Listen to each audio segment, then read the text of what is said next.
Hi everyone, um, welcome to another important video in AWS. This would be related to VPC and networking fundamentals. Again, a very important topic like IAM.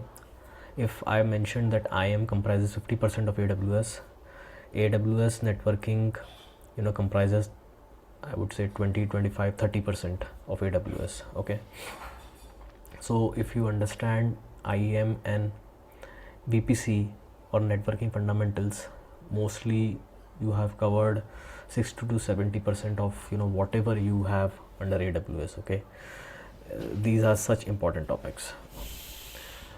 Okay, and obviously we will visit topics like VPC, subnets, route tables, internet gateway, NAT gateway, security groups, NACL, types of VPC endpoints like gateway endpoint, interface endpoint, etc. Right.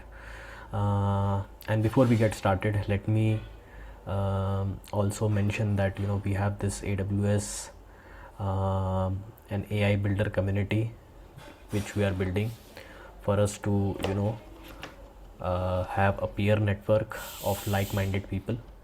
So link is there in the description. Provide basic details and you get onboarded into the community. It doesn't harm in any way, being a part of a closed network of individuals, doing roughly the same stuff, working on similar technology, especially the focus being in AWS, because it's a massive it has a massive following, so millions of projects would be using AWS as their cloud, right? So it's always good to have a closed inner circle of people working on similar tech set, ultimately, so that when time comes, though, that network can be leveraged. Okay, you'll have weekly sync ups, Q&A.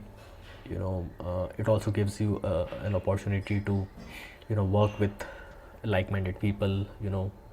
When opportunity arises, it helps you in terms of job openings as well from time to time. Okay, so go ahead and register and get into our community. Okay, moving on. So why VPC exists? Okay, the same question we asked when we were doing IAM. It's always good to ask the why, before we move to what. Okay, correct. So why do we need VPC? VPC is required because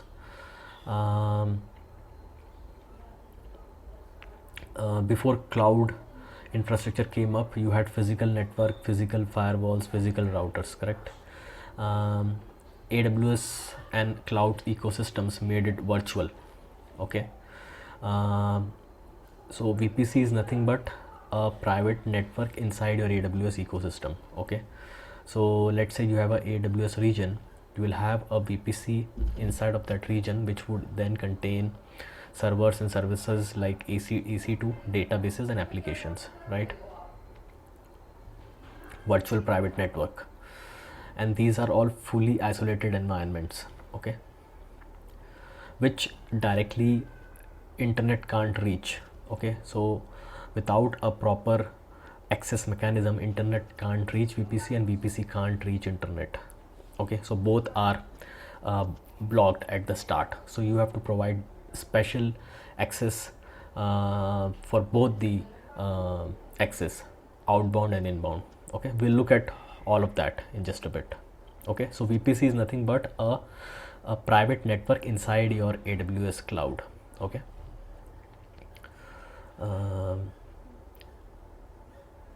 as I mentioned, it's a private data center in AWS. Nothing in VPC can talk to internet until you explicitly allow it. What are the characteristics? So it's isolated. It will have its own custom IP range. Multiple subnets, will come to subnets in just a bit, and you will have security controls. Okay,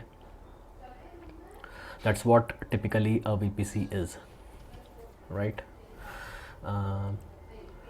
and moving to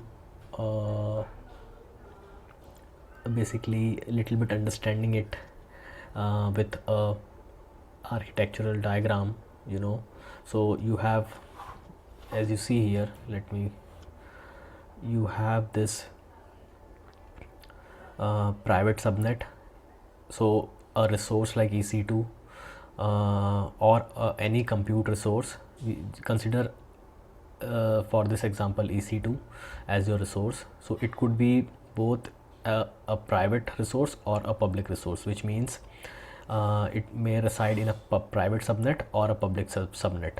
Okay, both are possible, but production applications, you always want EC2 to be residing in private subnet. Okay, so when it is in private subnet, what happens is you need a NAT gateway, which will in turn connect you to the internet gateway and then to the internet. Okay, so for resource inside private subnet, this is the route: resource to NAT to internet gateway to internet. Okay, think of it in that way. We'll look at each and every box here in detail, but just for understanding, think of it in that way. And then for resource inside public subnet, which could be, you know, generally it is ALB, which is in public subnet. Okay, so for going out, you need direct access. You don't need NAT gateway then. Okay, you can directly route to internet gateway, and then from internet gateway to your internet. Okay, so NAT gateway is your bridge from private to internet gateway. But if you're already in public subnet, then you don't need NAT separately, correct? So ALB would already be in public subnet, so going from or the access or control going from ALB to internet would just have internet gateway in between, you know, so you would just need a route to internet gateway. Okay, this is how generally private and public subnet work. This is how internet gateway and NAT gateway are architected or placed. Okay, this gives you a basic understanding. Okay, moving on. Just a second. Yes, this we have seen. Okay, what is a subnet? Now, a subnet is nothing but a smaller chunk inside of your VPC, a slice of your VPC, and it is mapped usually to one availability zone. Okay, so VPC or subnet A, let's say, would have this kind of a IP range. Subnet 2 could have another set of IP ranges. Okay,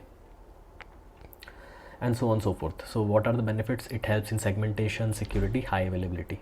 Okay, now what is public and private subnets? We already saw this in the diagram.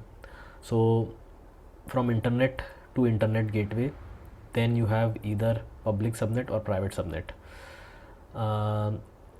Public subnet has route to internet gateway. That would be a given if it's a public subnet we are talking about. For a private subnet, you won't have direct internet access, no route to internet gateway. Okay,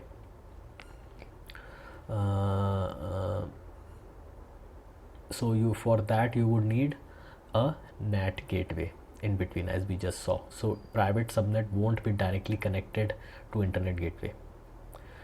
Okay, I think that diagram makes it very clear.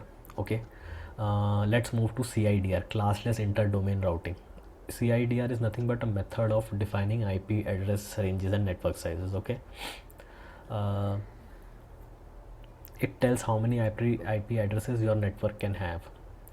So for example, a subnet mask 10 dot divided by 16 would provide 65,536 IPs. Then another subnet mask /24 would provides 256 IPs only. So smaller subnet mask, more IPs, larger subnet mask, fewer IPs. Okay, so larger means by 24 was providing 256 IPs. The smaller one by 16 provides 65,536 IPs. So idea is that for AWS solutions architect exam, you don't need very advanced and networking knowledge, especially the associate one. You just need to understand the sizing and the different concepts like NAT gateway, internet gateway. These two are very important. Then public and private subnet. Generally resources, various types of resources, where do they reside, private or public, and how internet can access that resource, and vice versa. These are the major things you would require for AWS developer and AWS solutions architect associate exams. Okay, internet gateway. Now, what is an internet gateway? We already saw that in the diagram. It's basically a door between your VPC and internet. Okay, so if VPC has to make in outbound connections to internet, it has to go via internet gateway. There is no other way. Okay, and it gets attached to a VPC, not subnet, and it enables in both inbound and outbound communications. Okay, without internet gateway, there is no incoming or outgoing internet. Okay, the key point is it is attached to a VPC, not a subnet. It is highly available and it's a managed service. Public subnet requires internet gateway, route to internet gateway. Okay,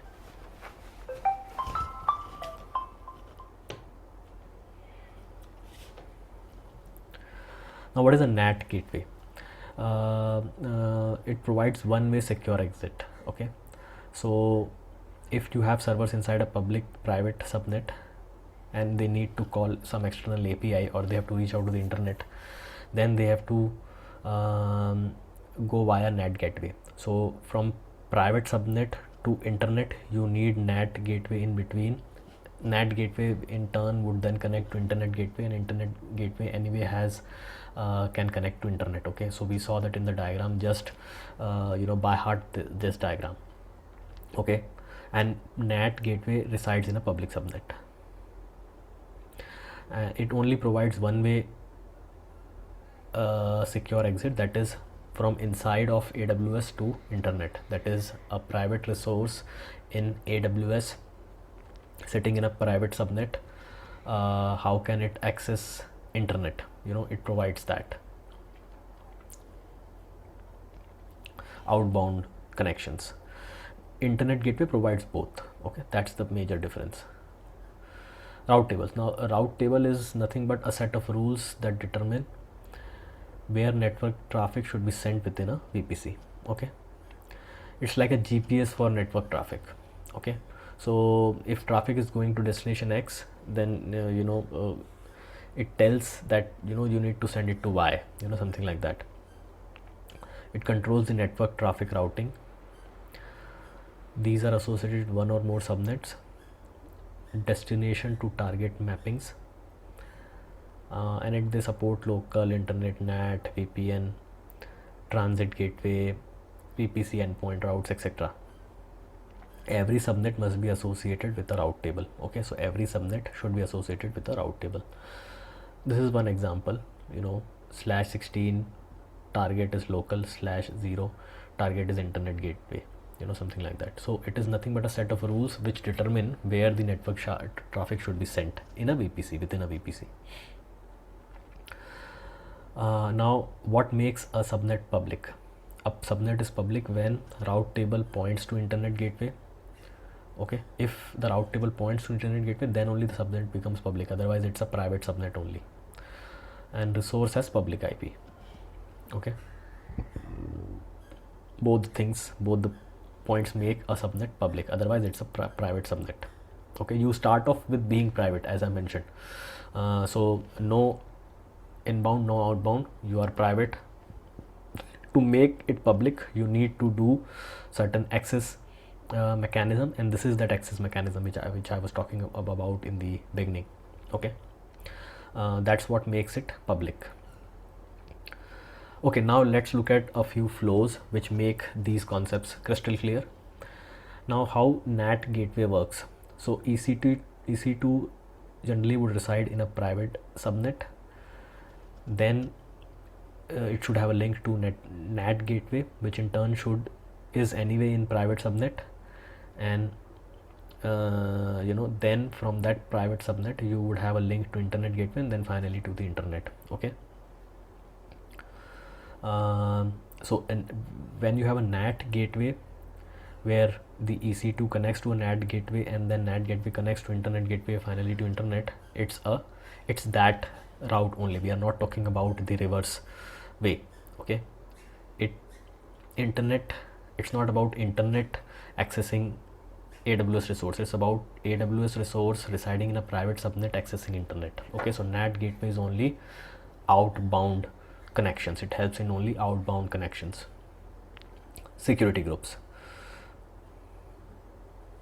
Okay. They are nothing but like a first line of defense. You can say it's a bodyguard of an instance. Virtual firewall attached to resources like EC2 ENI evaluates traffic per instance. Okay.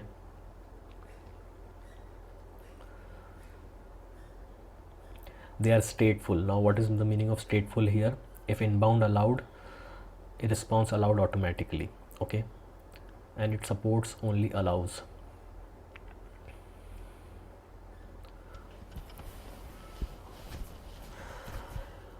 Okay, think of it as a virtual firewall attached to resources like EC2. Okay, example would be like allowing port 80, 443, etc. So user to security group to EC2. Okay, and it is stateful, which means if inbound is allowed, response allowed automatically. Supports only allows. So basically security group and NACL are generally the parallel concepts. So it's like security group versus NACL is what you need to understand. So network access control list is a firewall attached to a subnet. Okay, here it was a virtual firewall attached to a resource only. Here it is only to a subnet. Applies to all instances in a subnet. It is security groups is basically for an instance. Okay, it is going even more fine grained. So in a subnet you can have multiple instances. When you say security groups, it is applied to an instance.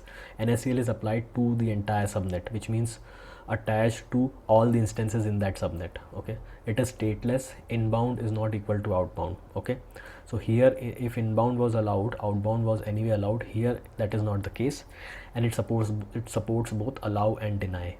Okay, so subnet to NACL to resources. Okay, that's the idea. So this is to an instance, this is to the entire subnet. Here it allows both deny and allow. It is stateless. It is stateful. Security group is stateful.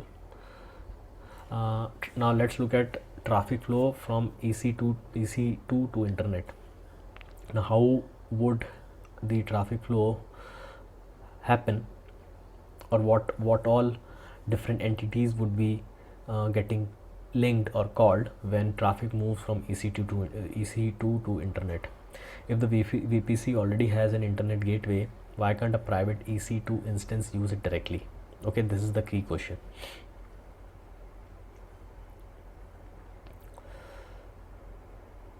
So as I have mentioned, the answer is internet gateway only works for resources that have a public IP address. Okay. So look at this flow. You have EC2 which is in public IP. Suppose it happens like that. So EC2 in public subnet, then internet gateway, and then internet gets accessed. Okay.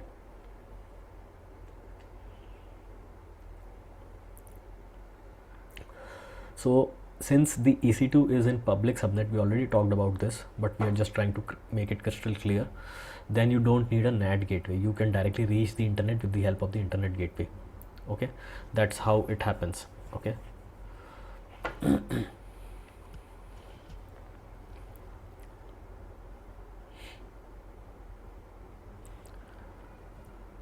And the other case, when EC2 is, let's say, in a private subnet, okay, there is no public IP available, or directly the EC2 is not connected to internet gateway, okay, then the direct connection won't work. So here you need the NAT gateway. And why can't you give EC2 a public IP? Because then your instance or the server becomes directly reachable, and that is not advisable. So for application servers, databases, that is not advisable. You should keep, as I was mentioning, EC2 and your databases are generally kept in a private subnet, that is, they are private. The internet can't reach EC2 directly. Generally you expose only the load balancer, which would be in the public subnet, and then internally the ALB would be connected to the private app servers and the databases, that is the EC2 instances. So that is why NAT gateway becomes important here, because it acts as a bridge between the EC2, which would generally be in the private subnet, to the internet gateway, which then connects to the internet, right? And NAT gateway only allows outbound connections. It prevents internet initiated inbound connections. So that's the entire value proposition of the NAT gateway. And generally the reason why you don't provide EC2 with a public IP, or why EC2 doesn't reside in a public subnet, is because you don't want the direct inbound connections to be working as it is. NAT gateway anyway doesn't allow inbound connections, right? Now what NAT gateway does? NAT gateway sits in a public subnet and has a public IP. That is the first thing. Okay, it acts as a bridge. We already talked about that. I think these are the 4 steps. You can look at that. EC2 in public subnet has this IP. NAT gateway has this IP range. So it is saying that if EC2 wants to reach google.com, which is outside of AWS, then what would happen is internally EC2 would link with NAT gateway, and then NAT gateway would then try to call google.com.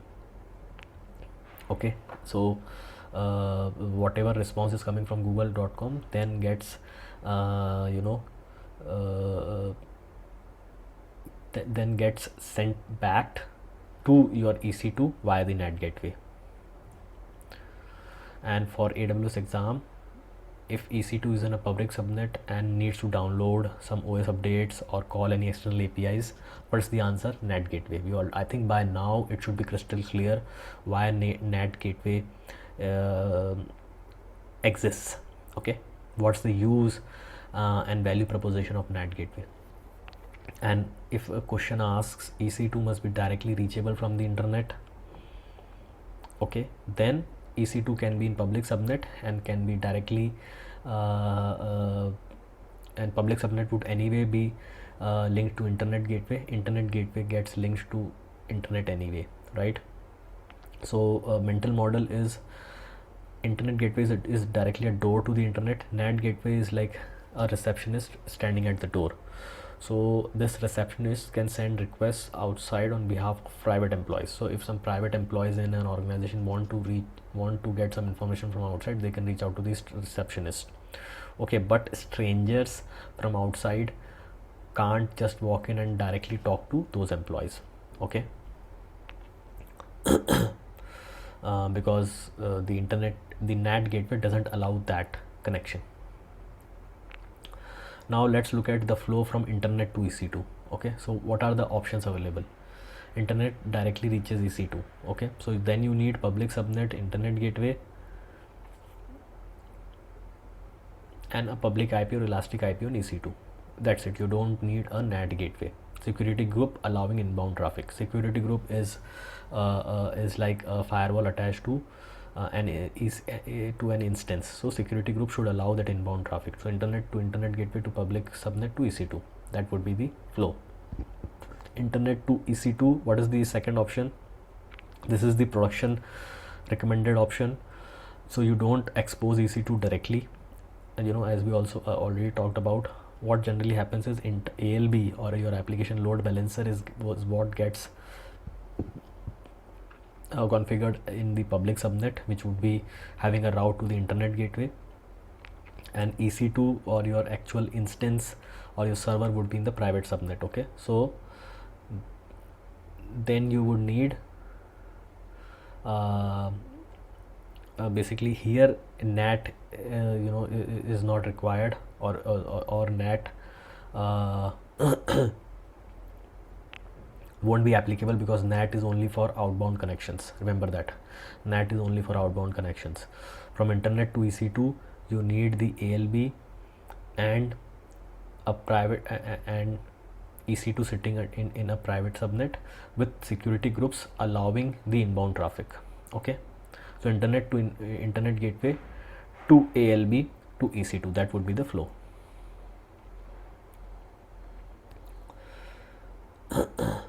Now let's look at another very important topic in AWS networking fundamentals, which is the VPC endpoint. Don't confuse it with VPC.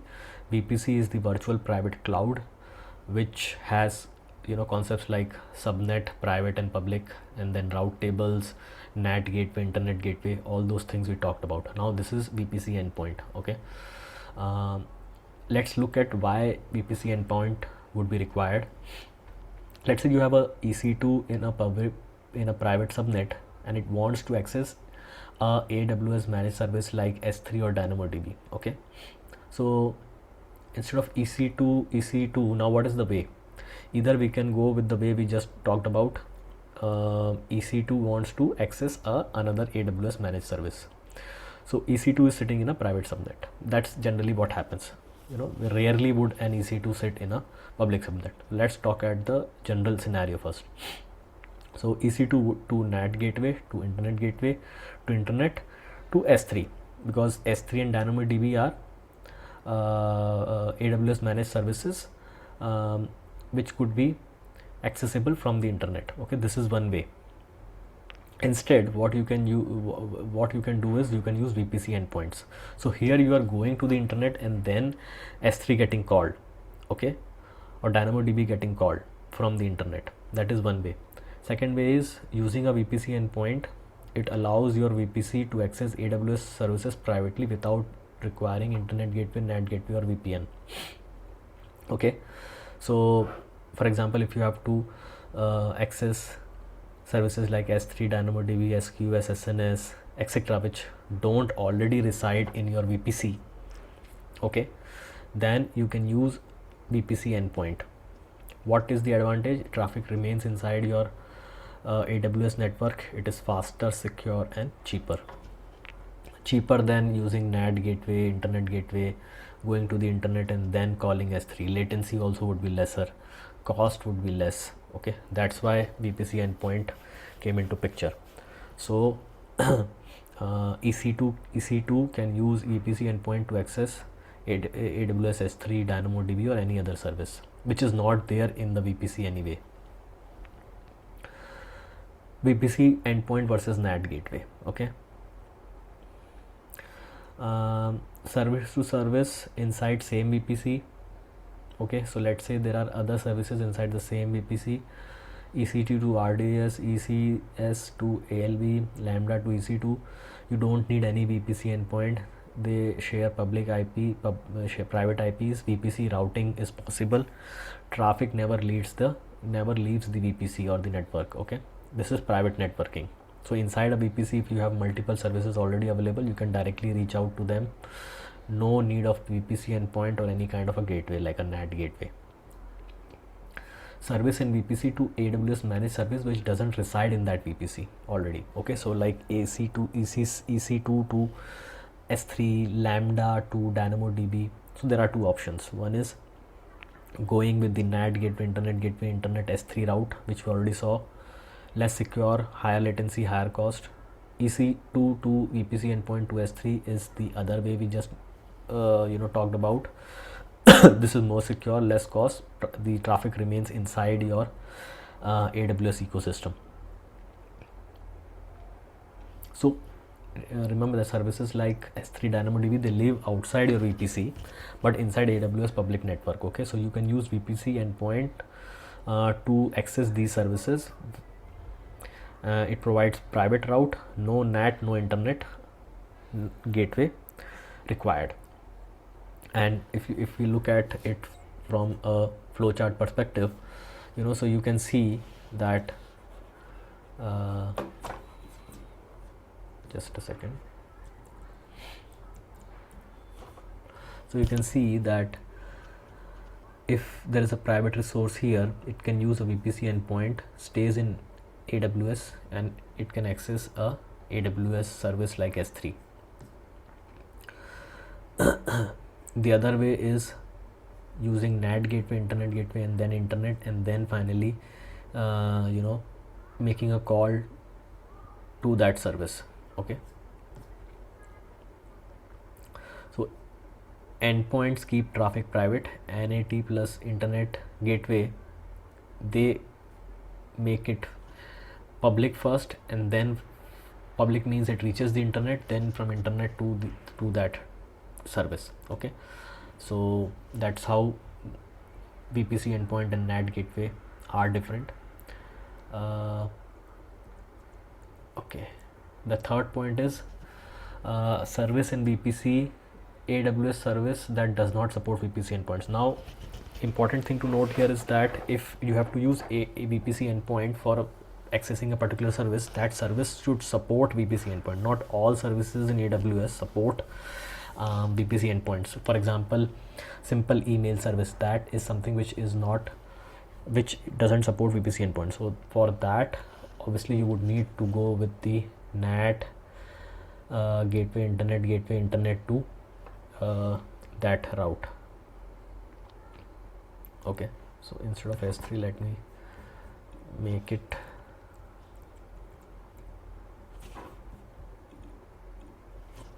should be SES. Okay, coming to the type of VPC endpoints. Now again, a very important topic. We saw what is VPC endpoint. Now there are different types of VPC endpoints, majorly two types. One is the gateway endpoint, the other one is the interface endpoint. Okay, gateway endpoint generally supports two services, S3 and DynamoDB. Please remember that. Okay, so private EC2 to gateway endpoint to S3. So if you are accessing S3 internally, you would use a gateway endpoint only. Okay, and how it works is added to route tables, no ENI created, no private IP created.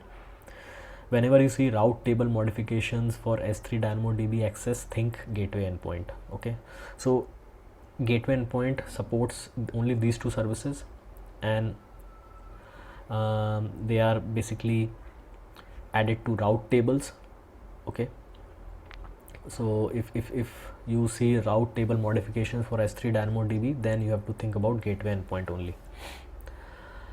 What is the other one? Interface endpoint. Okay, now what are the different services it supports? Various services, secrets manager, SQS, SNS, KMS, etc. Apart from S3 and DynamoDB, most of the services are supported as interface and with interface endpoint. So private EC2 to interface endpoint to secrets manager. Okay, it works with ENI inside your subnet. Okay, your application talks to that private IP. So if the exam is talking about elastic network interface, ENI, think about interface endpoint. If it talks about route table modifications specifically for S3 DynamoDB, think about gateway endpoint. Okay, and just to end this, basically it's not about public or private. So generally people think that gateway endpoint is like public and interface endpoint is like more private. It's not like that. It's basically the implementation. Okay, so gateway endpoint is implemented with route table entry. There is no ENI, only S3 and DynamoDB services are talked about in terms of gateway endpoint, and there is no hourly ENI charge. Interface endpoint, they create ENI, that is your elastic network interface. They talk about private IP addresses. They work for most AWS services, and there is a hourly endpoint cost. Okay, so why doesn't AWS use gateway endpoint for everything? Now there is a history behind this. Okay, so S3 and DynamoDB are typically very old services. They are massively regional services. Okay, they were designed differently, and AWS built a optimized route table mechanism for them, only for these two. Okay, so you use gateway endpoint for these two, but for other services AWS internally chose the ENI based PrivateLink model. Okay, so that's why the difference between the two VPC endpoints.